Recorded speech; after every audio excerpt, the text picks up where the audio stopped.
En Amérique du Nord, la question du dialogue interculturel, je crois que cela fait partie d'une longue histoire, mais bien sûr qui est plus récente que celle de l'Ancien Monde, comme on a pu le dire à une certaine époque. Donc, dans les pays de l'Amérique du Nord, qui sont des pays d'immigration, qui sont des pays où se trouvent des populations qu'on appelle, par exemple, au Canada, Premières Nations, qu'on appelle indigènes au Mexique, indiens aux États-Unis. La présence importante d'immigrants et de personnes issues des communautés autochtones, ça marque beaucoup cette idée de dialogue interculturel. Au Canada, la question de l'immigration est centrale, la question de l'intégration des personnes immigrantes, la question de la cohabitation, vue au Canada comme une mosaïque, c'est-à-dire une sorte de manière de vivre ensemble les uns à côté des autres. Au Québec, la partie francophone du Canada, la question se pose davantage en termes de situation et de rencontres interculturelles. La question de l'intégration et du tissage des relations dans le sens vraiment du dialogue interculturel est extrêmement importante. Aux États-Unis, on a un autre cadre puisque la question de la promotion de la diversité va passer énormément par le rappel aux citoyens américains, à la population, de ses origines. Se rappeler quelque chose comme nous sommes tous des immigrants.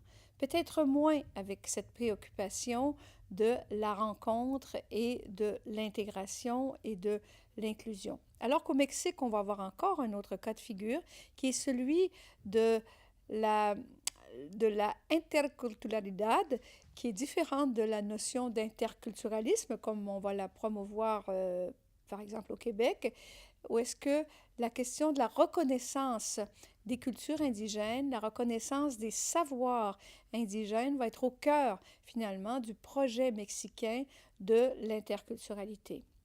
Dans une région comme celle de l'Europe, on a encore une autre version de la promotion de la diversité où, à l'échelle de l'Europe, je ne parle pas de pays spécifiques, on va faire cette promotion de l'interculturalité, du dialogue interculturel, mais beaucoup en pensant à cette idée que les cultures européennes se sont formées dans le temps, dans le contexte de rencontres qui ont tissé la formation même des cultures.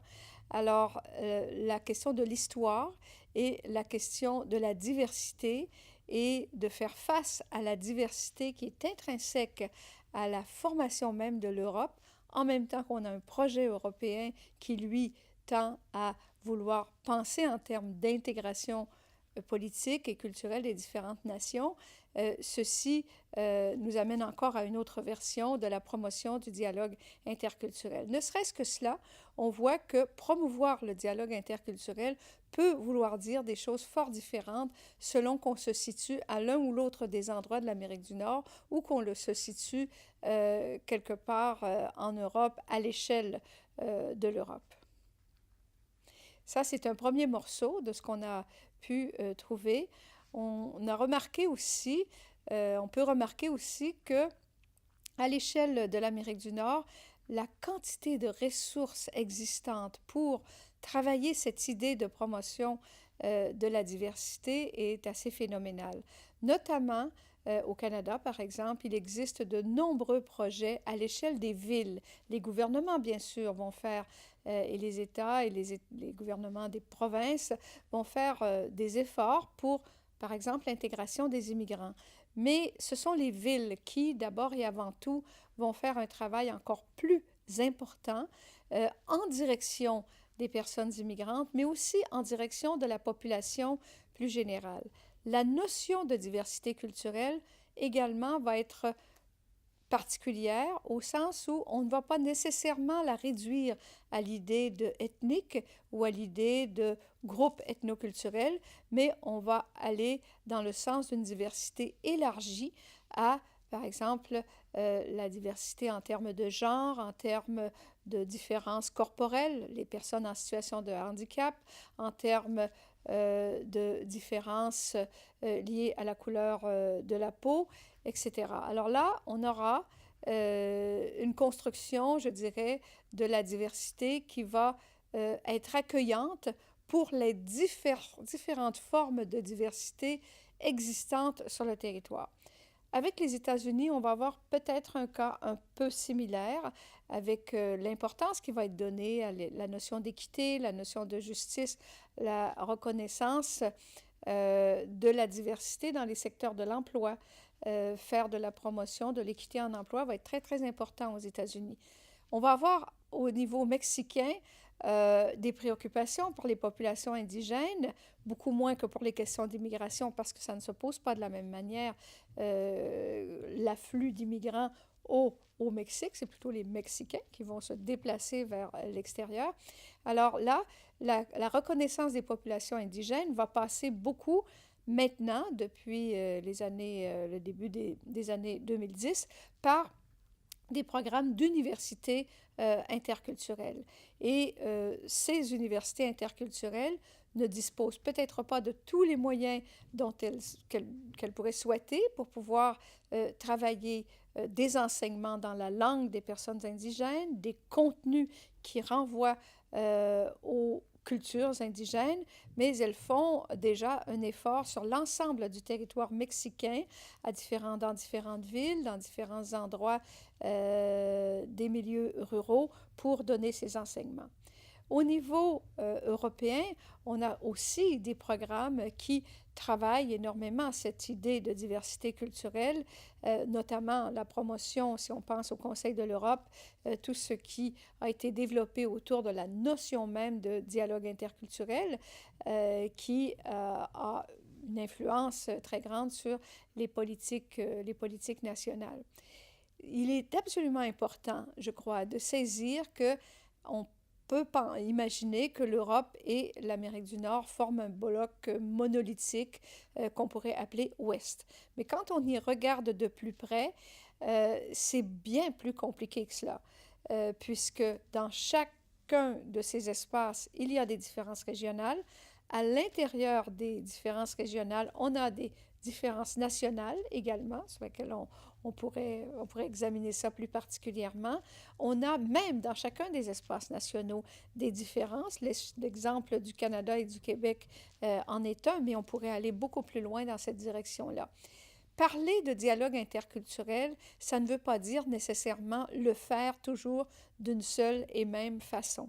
Il y a une diversité de pratiques, une diversité de manières de refléter ça dans des outils de communication, des outils de soutien des personnes qui travaillent à la promotion de ce dialogue, des outils d'éducation que l'on va retrouver notamment sur des plateformes, sur des sites web, dans des outils d'éducation et de travail finalement avec des communautés impliquées très directement dans le vécu et l'expérience de la diversité.